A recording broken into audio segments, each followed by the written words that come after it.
And welcome back. This is Eventually Late. I'm your host, Brent Carlson. Well, the government shutdown has been underway for weeks, and the cuts have been extensive. It's also been reported that the night drop mailbox at a Casper, Wyoming post office will be closed until Murray gets back from his moose hunt.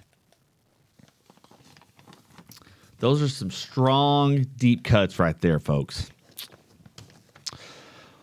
And before I go any further, let me remind you to like, subscribe, and hit that notification bell.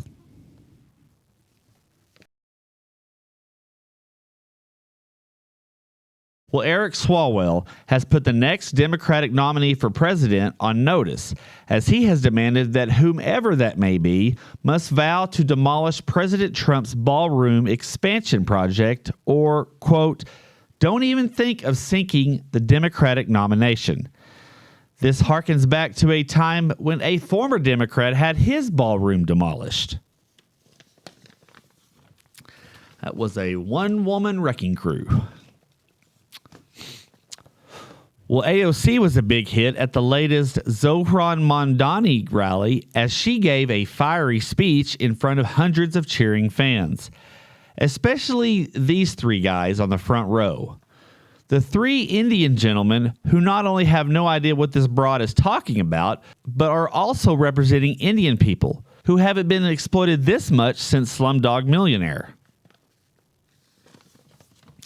I mean, it is kind of obvious. Well, Joy Reid doesn't like fascism. That's cool. Who does?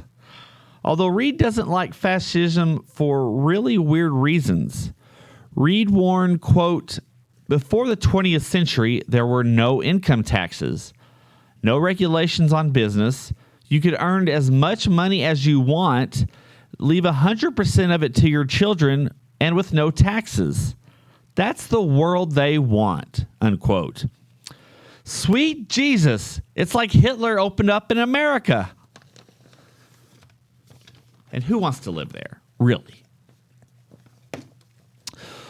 Well, Greta Thunberg refuses to go away as she is on the Gaza train, or rather flotilla, as she has become a champion for the Palestinian cause. She may, however, be interested in taking fact-checking lessons after she posted a photo of an emaciated Palestinian prisoner who actually turned out to be a hostage held by Hamas. Thunberg later added this photo to her Bigfoot and Leprechaun Pictures album. I want to get a hold of that one. Put it on her timeline. Well, a woman is facing assault charges after she allegedly sprayed silly string on a man in a Pinellas Park, Florida restaurant. Crystal Watts, 48, then threw the empty can at the victim's head right before the police arrived. Watts faces up to 3 hours of standing in the corner and saying she's sorry. I believe that was a plea deal she had. Well, an historic peace deal was reached as Israel and Gaza agreed to terms of a ceasefire, due in large part to President Trump's interventions. Celebrations had exploded throughout both Israeli and Gazan streets, and nobody is making bigger waves than this guy, Moshe Springsteen. I like that guy. Well, after the historic peace agreement was reached, President Trump is now being hailed as a candidate for the Nobel Peace Prize by scores of people from around the world.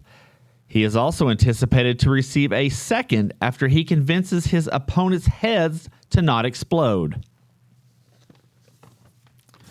Yeah, I'd say that was deserve another one. California gubernatorial candidate for now, Katie Porter, may be unveiling her true nature after two separate interviews showed the politician can be both abusive and unable to take hard questioning.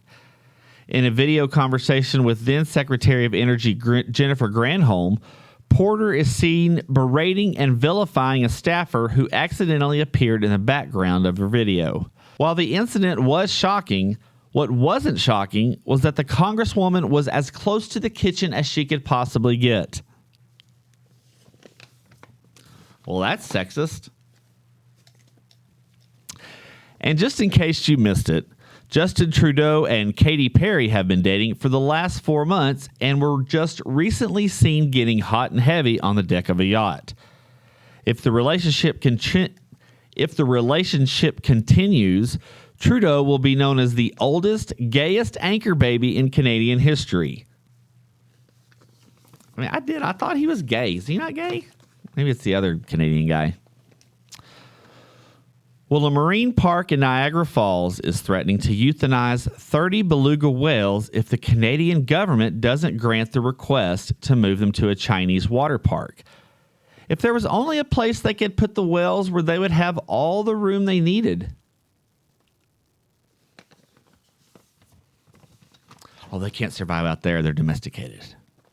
That's what they'll say. Well, if you're an avid snack food fan, you'll be happy to hear that Doritos is getting a recipe revamp after its owner, PepsiCo, announced it will be removing all of the artificial flavors and colors from the popular corn chips. With the announcement, will also require new names for the varieties. First up, Cool Ranch will now be known as Gaza Gray.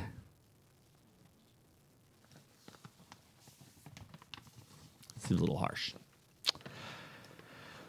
A new trend among newlyweds is emerging as couples are opting to have their weddings sponsored by business advertising.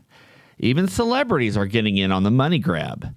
First to get in on the trend were actors Sarah Paulson and Holland Taylor, with an endorsement from the Lubricators of America. I didn't want to do that one, but I was forced to. The basketball world has been rocked by scandal again after two well-known NBA figures have been implicated in internal gambling and fixed poker games. While there are no implications in the WNBA games as of yet, many of its players are complaining that everyone keeps betting on the unders on their games.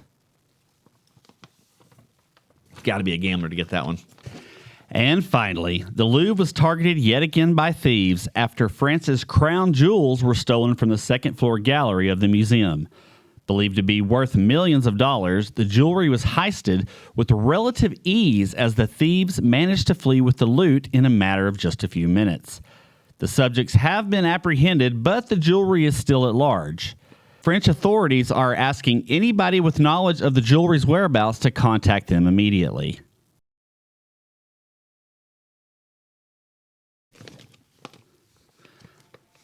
Well, that's all from us here at Eventually Late. Be sure to like, subscribe, and hit that notification bell. Thanks for joining us.